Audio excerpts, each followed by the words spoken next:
there are several online clergy groups that I belong to. And one of the things I like the most to do is read all of the frantic posts and comments by clergy when Saturday is coming and there's a particularly difficult passage coming up on Sunday. This week was one of those weeks. And people were writing from all over the country, their comments like, "Help, how do you preach about the corrupt manager?" And another one was saying, "What angle am I going to take on all this? What are you guys doing?" And finally one person just wrote, and this was actually one of my former professors at seminary, who just wrote, "I hate this parable." Frankly, this is one of those passages where you scratch your head and say, what was Jesus trying to get at here? I mean, you know the story. You just heard the story, right? There's this corrupt manager who is kicked out of his position for cheating, probably cheating his corrupt boss, by the way. And then he scams the boss even more by giving his customers lower bills, making them not pay as much so that he can win favor with them, so that when he gets kicked out of his job, maybe they'll give him a job. Because they're all corrupt. The odd thing is, though, that his probably equally dishonest boss likes the way he's thinking. Now, the reason I say the boss is probably equally corrupt is in part because the boss likes the way he's thinking, and in part because this is nothing new. Corruption, cheating, lying, stealing, that was something that was not that uncommon. I mean, Amos was writing about it in the Old Testament today, right? Just selling some of the wrong kind of stuff, selling the sweepings from the floor, which was illegal, and pawning it off for something richer, something better. There's nothing new. The corrupt boss likes the way he just got conned by the corrupt manager.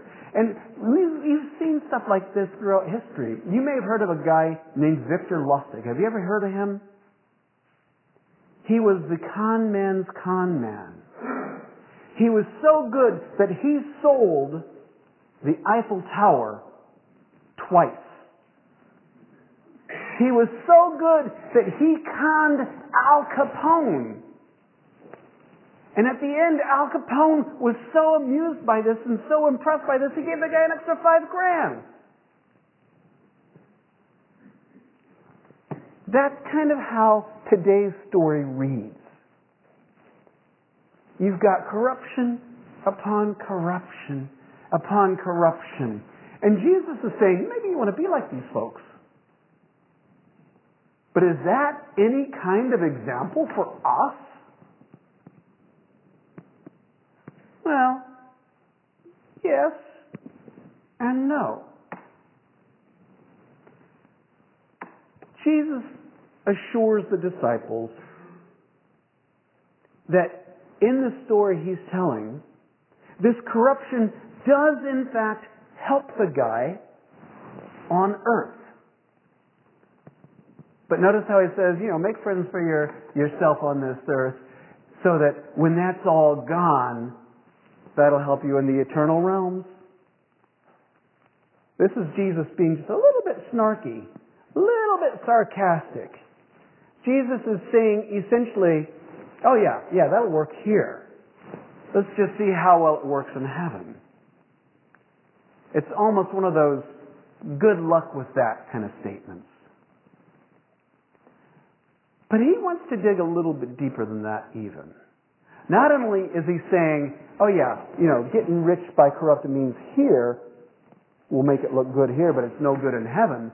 He's also indicating, or at least inviting us to consider the idea that living a life of conning people, of cheating, of getting over on people, of scamming folks, it is, in a way, its own sort of hell right here on earth. Because when you're a con, when you're cheating, when you're getting all this stuff, you're always looking over your back. You're always thinking, they're trying to get what's mine. They're trying to get over on me. They're trying to con me now. And you never trust anybody. You're never comfortable. You're never at ease. You're always just a little bit on edge. That is not a recipe for a happy life. It may look good from the outside. You got all this finery. But that's not the recipe for a happy life. On the other hand, because Jesus is never just single-sided when he tells a story, he is also having a bit of a dig at the good religious folks.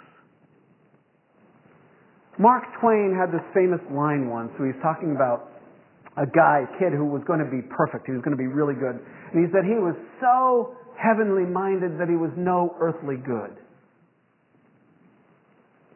And that's kind of what Jesus is also getting at. Because he does say, take a lesson from these corrupt folks.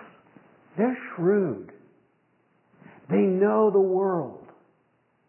And he's saying, godly people are so horrified at the corruption of this bad man, and they moan about how, people shouldn't really be like that.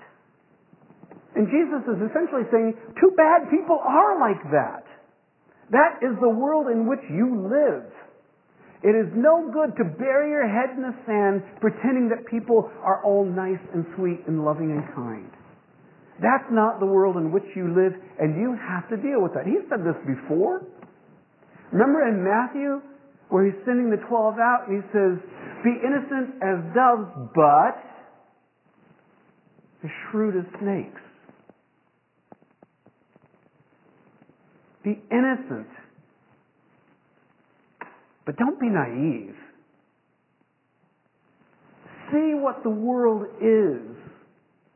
Don't be shocked and appalled by it. Don't be shocked that people are cruel or greedy or self-centered. Don't be shocked by it. Understand it. Be the same kind of clever, but use that cleverness not for the same ends. Use the cleverness of the guy who knows how to manipulate a crowd and who knows how to get what he wants, but never for the same ends. Because it has always been God's goal that we care for each other, that we love our neighbor as ourselves. Always. Never, ever is it God's will that we use this cleverness, this shrewdness, our skills to use and abuse others. Again, let's go back to Amos's complaint in the Old Testament. Remember what he said? Hear this, you that trample on the needy and bring to ruin the poor of the land, buying the poor for silver and the needy for a pair of sandals, and selling the sweepings of the floor of the wheat. It is clear that Luke wants us to be talking about greed and how we use our wealth and how we think about what's going on in the world.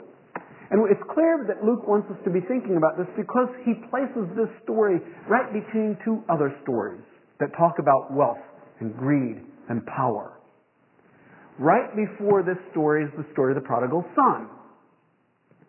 Abuse of wealth, abuse of relationship. And right after the story is the story of the rich man and poor Lazarus. Again, wealth, greed, self-centeredness, and abuse, right? So when Jesus praises the corrupt manager who scams his equally corrupt boss, who in turn praises the con man, we know he is not praising the con. He's calling on his disciples to understand how the world works and to prepare to work within that world He's saying you've got to be real. This is not some fantasy that you're living in. These are real people that you have to deal with. So get used to it. And learn how to love them anyway. Because there's a final twist. That corrupt manager does teach us something, and something important about God. Remember how he does it? He gave the customers a little unexpected gift. Nothing that they had any reason to expect. He reduced their debts and thereby won their favor. Perhaps when Jesus says you need to be shrewd like that, maybe he's reminding the disciples that the message they are bringing is even better. In that time, in that place, people lived in fear of not being able to pay their debt to God in the form of being good enough. They were constantly in fear that they were going to break the rules the wrong way or, get outside just this side of the law. And by doing that, get God mad at them. And by doing that, ruin eternal life. And because of that, a lot of people just simply gave up on God. If I'm going to go to hell, I might as well do it with style. And Jesus says, this is our message. God isn't merely reducing debts. God is saying there is no debt. God doesn't want our money, our obedience, our power, our influence. God just wants us.